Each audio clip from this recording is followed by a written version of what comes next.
Hare Krishna, Grantaraj Śrīmad-Bhāgavatam ki jai, Srila Prabhupada ki jai. Śrīmad-Bhāgavatam in story form, chapter 135. Krishna and Balarāma meet the inhabitants of Vrindavana. Canto 10. Once, while Krishna and Balarāma were residing at Dwarka, it was known that there would soon be a total solar eclipse, and so all prominent persons decided to assemble at the holy place called Samanta Panchaka, located at Kurukshetra. This holy place is where Parshurama performed sacrifices after annihilating the Kshatriyas 21 times and then digging 5 deep lakes that he filled with their blood. Leaving only a few persons to protect Dwarka, like Anuruddha and Kritavarma, the Yadus traveled to Kurukshetra on chariots and elephants, accompanied by their wives, who were riding on palanquins. Upon their arrival at Samanta Panchaka, the Yadavas ceremoniously bathed and then began to fast for the period of the eclipse, just to become freed from all sinful reactions. Afterwards, they distributed as much charity as possible to the Brahmanas and then fed them sumptuously.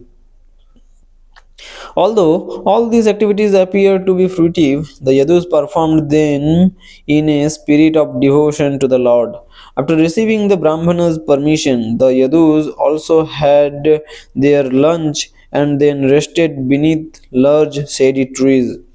After arising, everyone prepared to meet their friends and relatives, of whom the residents of Vrindavana were prominent.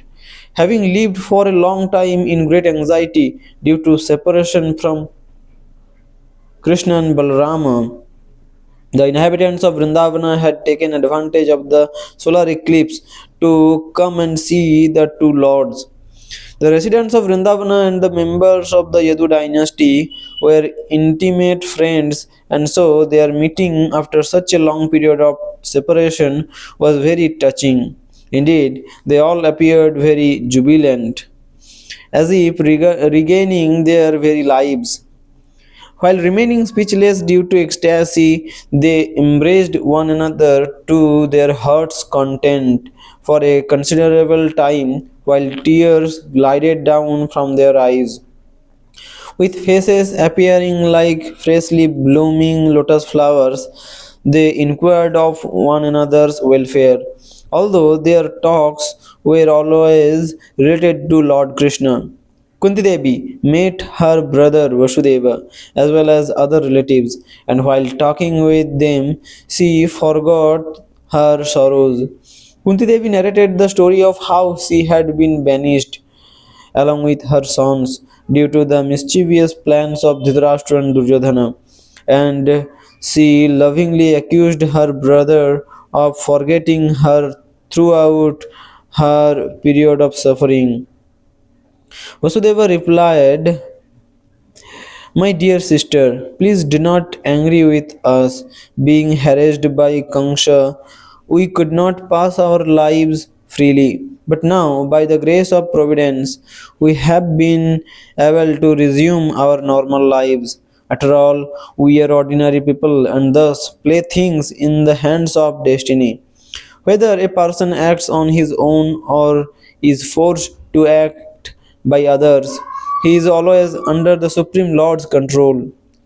All the royalty present, including Bhishma, Drona, Dhritarashtra, Gandhari and her sons, the Pandavas and their wives, Kunti, Sanjaya, Vidura, Kripacharya, Kuntibhoja, Virata, Bhishmaka, Drupada, Salya, Drishtaketu, Kekaya, Yudhamannu, and Bahlika were highly gratified to see Lord Krishna standing before them, along with his consorts. They all came to meet Krishna and Balarama and were greatly honored by them. These kings glorified the Yadu dynasty as follows: "You alone among men have achieved a truly exalted birth, for you continuously behold Lord Krishna, who is rarely seen even by great yogis. Although the earth's good fortune was ravaged by time, The touch of his lotus feet has revitalized her. The Supreme Lord, who makes one forget the goals of heaven and liberation, has now and entered into marital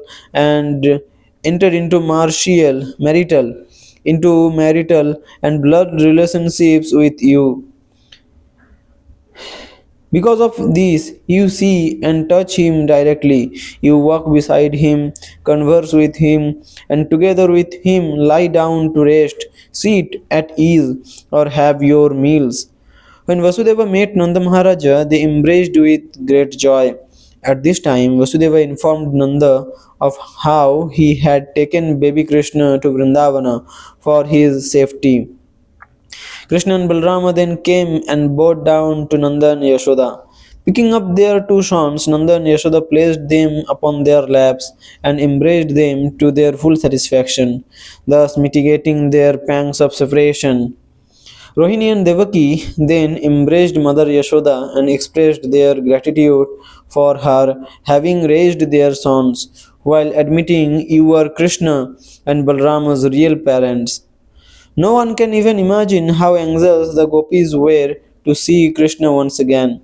As soon as Krishna became visible to them, the gopis took him into their hearts through their eyes and embraced him to their full satisfaction, so that they completely forgot themselves. Being situated in the gopis' hearts, Krishna reciprocated by embracing them from within. Krishna had been sitting with his mothers, but when they began to talk amongst themselves, he took the opportunity to meet the gopis and take them to a secluded place. There, Krishna happily embraced the gopis and inquired about their welfare.